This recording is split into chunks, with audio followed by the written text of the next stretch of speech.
May abot na ang 127 ka mga Boholano overseas Filipino workers sa Bohol Panglao International Airport.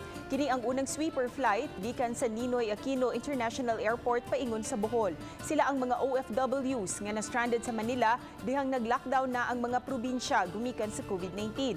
Sagad kanila na quarantine na ug kapin duha ka buwan sa usa ka pasilidad sa Batangas. May paubos una sila sa mandatory health protocol sa Department of Health o Bureau of Quarantine sa Manila. Pagtugpa nila sa Bohol, gikuha una ang ilang mga personal information alang sa Health and Security Monitoring Protocol.